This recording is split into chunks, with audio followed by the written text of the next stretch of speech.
À la ville comme à la campagne, il faut bien trouver une place à ceux dont personne ne veut. Saint-Denis-le-Thiboux, en Normandie. Difficile d'imaginer qu'il y a 9 ans, ce village de 500 âmes était au bord de l'insurrection. Parmi ces riverains en colère, un couple d'agriculteurs, les Parés. Leurs inquiétudes venaient de ce château, à quelques mètres de leur poulailler. Là, on voit un château. Qu'est-ce que c'est exactement? C'est justement le centre éducatif fermé. Donc là, vous voyez, on est vraiment tout à côté. Hein. C'est quel genre de voisins? Ce sont, entre guillemets, des délinquants. Voilà.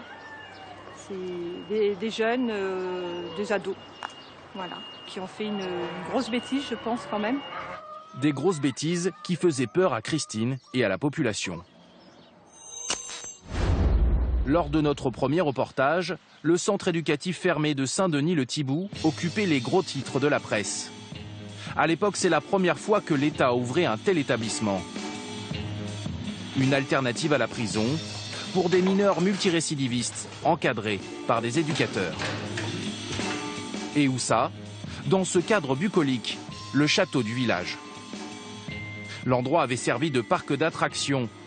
Les habitants refusaient de voir s'y installer de jeunes voyous.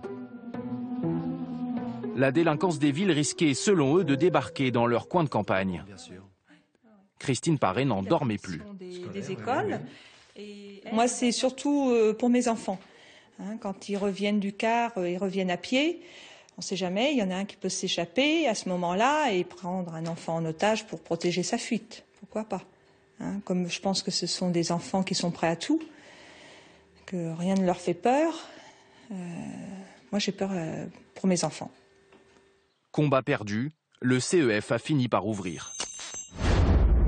9 ans plus tard, les Parés regrettent certaines de leurs vieilles peurs. Ils n'ont jamais été agressés. Moi, c'est surtout pour mes enfants. On n'a pas eu de problème, donc c'est parce qu'on ne connaissait pas non plus vraiment ce que c'était. Et puis bon, on en avait fait un portrait vraiment,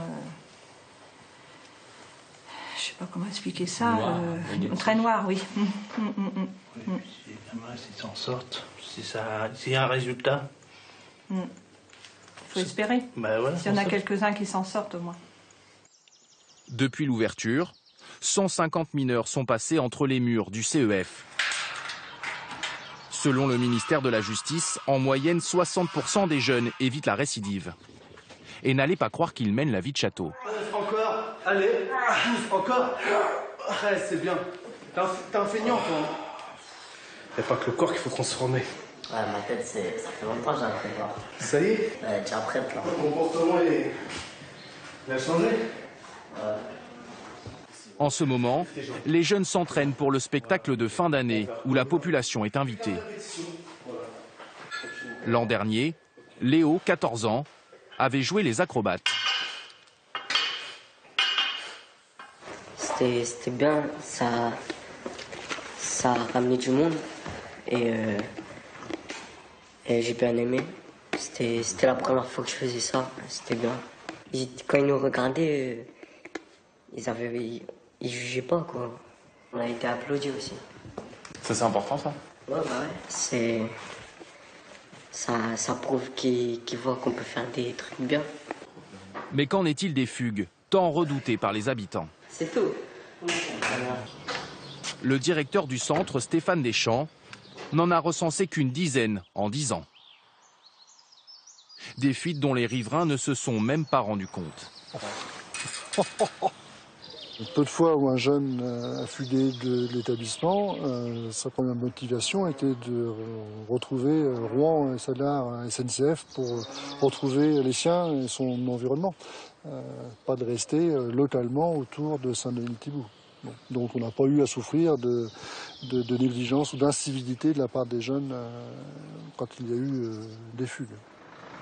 Signe qu'il s'est fondu dans le décor, le CEF s'agrandit sans la moindre opposition des habitants. Certains dans le village sont même impatients de voir arriver ces 4 pensionnaires supplémentaires. Dans les commerces, les animateurs du centre sont toujours les bienvenus. Bonjour. On va chercher le pain. Chaque année, 45 000 € sont dépensés en frais de bouche dans les boutiques du secteur. Très bien. Ça fait pas mal tout ça, non? Oui, bah, on a 8 jeunes, donc on n'a pas le choix. Donc ça se fait ressentir quand ils mangent du pain. C'est vraiment un budget régulier qu'on peut compter dessus. Là. Donc c'est pas négligeable. Quand le centre a ouvert, vous étiez pour ou contre? Oh, assez réticent quand même, hein, je ne vais pas me le cacher. Et aujourd'hui, il n'y a aucun souci. En plus, apparemment, ça se passe bien. Même de temps en temps, on prend des jeunes en formation. Donc il n'y a pas de problème. Et en plus, ça fait un peu d'activité. Et ça fait un peu d'activité, bien sûr. Merci bien. Bonne journée. Merci vous aussi, au revoir.